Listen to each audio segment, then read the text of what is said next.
wani kama da kai, ai babu wani. Yeah, hello everyone. Welcome to yet another edition of Africa's Realities. As you all know, my name is Mr. Johnson Yakubu Sani, popularly known as Mr. Johnson YS. Today, I want to talk about one very dicey, or I say, very sensitive topic.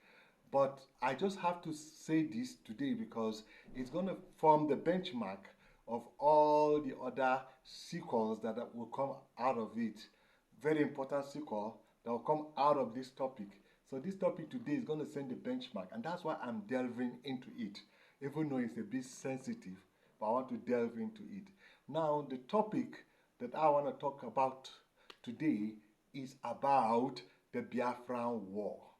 Yes, the Biafran War, and I want to talk about the true cause of the Biafran War, because there are many things being put out there as the cause of the war, which all of us believe, and everyone believe in this cause that has been thrown out there, because nobody wants to believe in the true cause of the war. But me, I'm a middle beltan, so I'm for the middle belt.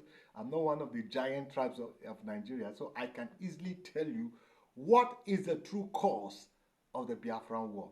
Now, before I say this, please, I'd like you to ring the notification bell and subscribe, so that whenever I come with videos, you'll be the first to watch. Now, let's get into the business of the day.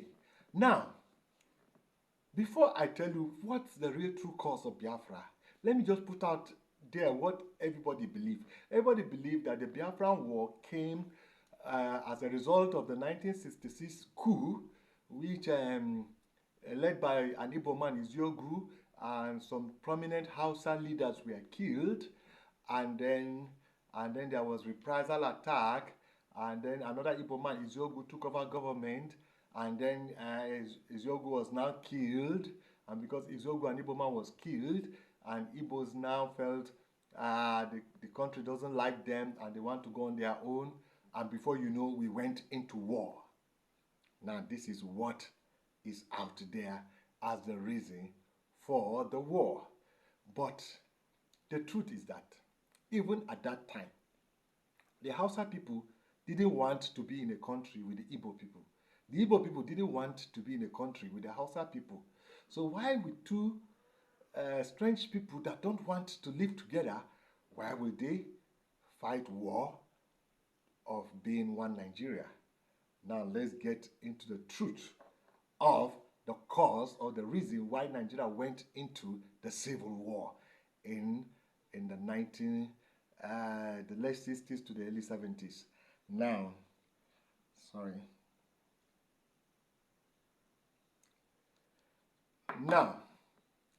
let me just tell you the truth.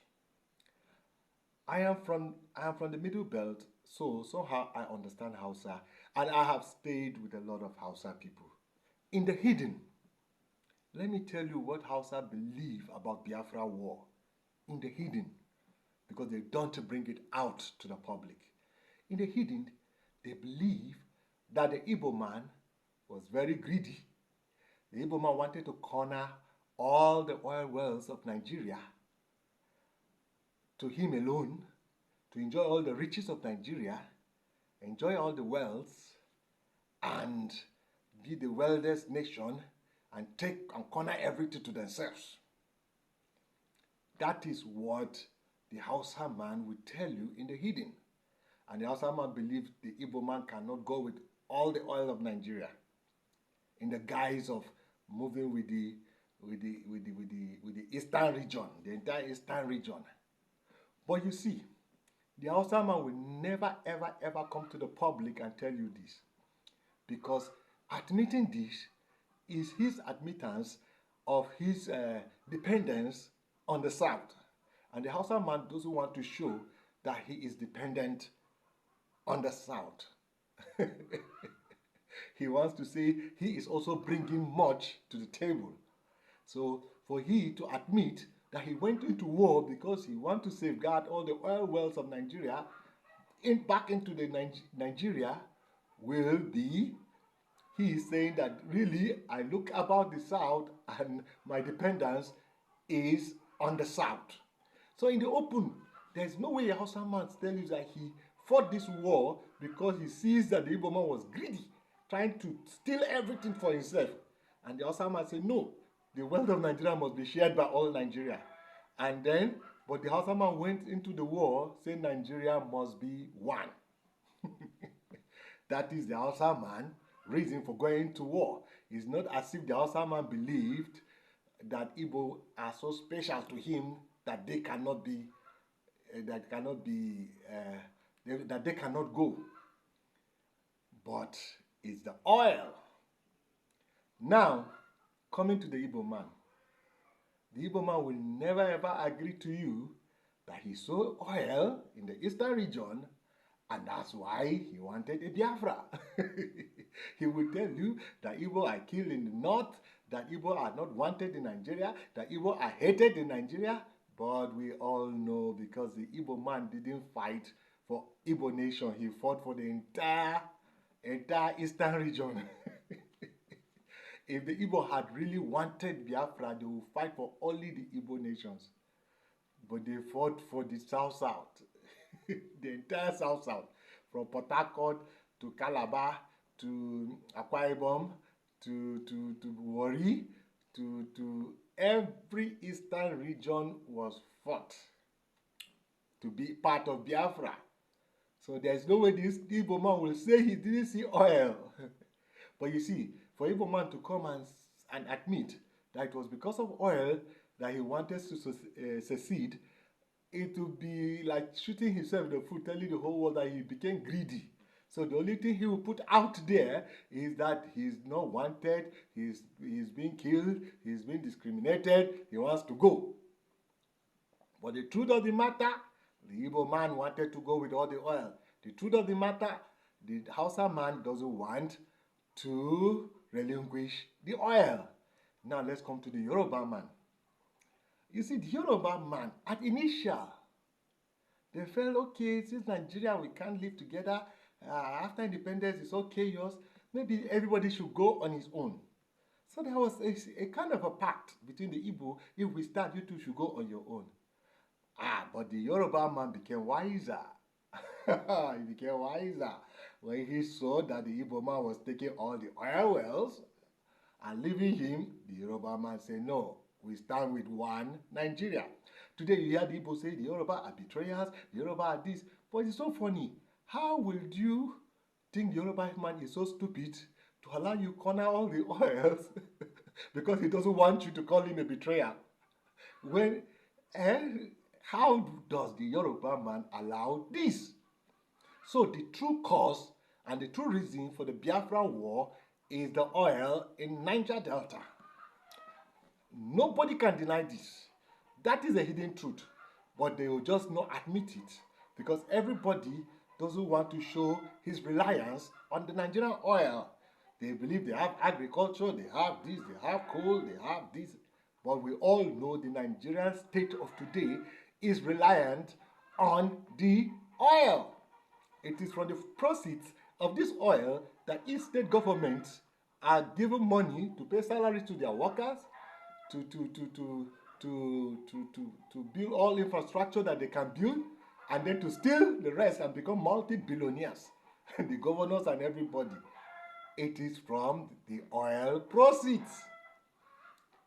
It is this oil that everybody knew that must remain as one Nigeria. That is why the war was fought. And nobody will ever tell you, somebody will say it is this, it is that. Because everybody wants to keep his integrity. But the truth, plus we, the middle belt, plus the Igbo man, plus the Yoruba man, plus the Hausa man, we all have our dependence on the Niger Delta. So Niger Delta is the bride. Let's not deceive ourselves. Niger Delta is the bride of Nigeria. And Niger Delta is the center of unity of Nigeria. I am telling you, without the oil, if the oil dries up today, Nigeria will scatter. It is the oil that is keeping Nigeria as one nation.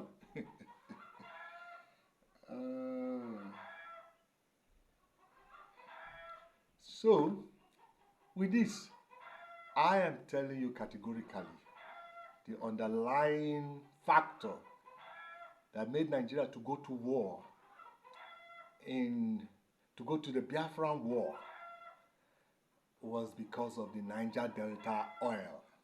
If not, the North will be very happy that the Igbo have gone at that time. And the Yoruba too will be happy to be on their own. In fact, every nation will have been happy to be on their own. It is this oil that made this war to happen. It is this oil that is still keeping everybody as one Nigeria. It is this oil that is keeping every state moving. It is this oil that is keeping federal government moving. It is this oil that is keeping Nigeria as one nation. Sometimes we talk of football, we say football joins together, but it's oil, oh. Oil is one keeping Nigeria as one nation. If oil finish, Nigeria will scatter. Oh. That's just the truth about Nigeria. So Niger Delta, they are trying. And this is my final resolution, that let us try to be one nation. Let us try to move from natural resources and be productive people. If we are productive people, we'll find out that we are united because of productivity. If we are people who build industries, if we are people who are building machines, who are building things, and not reliant on natural resources, I'm telling you, we'll have more unity than it is these natural resources that is bringing our disunity. Because if Nigeria is all about what comes from people's head, then you see the unity of people, because everybody wants to associate with somebody who has something to give from his head, from his brain, and then we join heads, we join up minds, whether you are Hausa, whether Igbo, what you can do, what I can do, we join minds, and we form something, and we create something, and we produce something, and that is worthwhile, that will help us in life. I am telling you, if we are people like this, there will be no war, strife, but it's because everybody is looking at the natural resources. So we have to move from a primary production country to a secondary production country. That's just the truth. So finally, I say this, that well, I've said what I am telling you is the cause of the war. If not, there wouldn't have been war. If not, Nigeria would have even disintegrated since. Because to be sincere, up to today, I am telling you the truth, up to today, there is still a division. No Nigerian, every Nigerian would rather be on his own. Every Nigerian nation would rather be on its own. In fact, the Hausa, they even just want to be on their own. The Yoruba too would like to be on their own.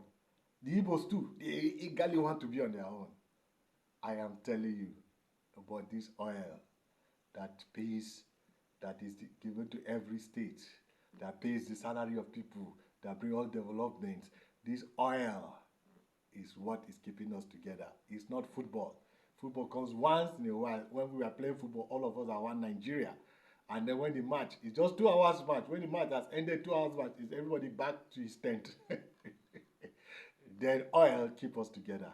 But we should be people who move from natural resources as our source of foreign earning or source of income, to people who go into secondary production, that is the production of goods and services, of machines, of gadgets, of everything we need, we produce by ourselves instead of importing.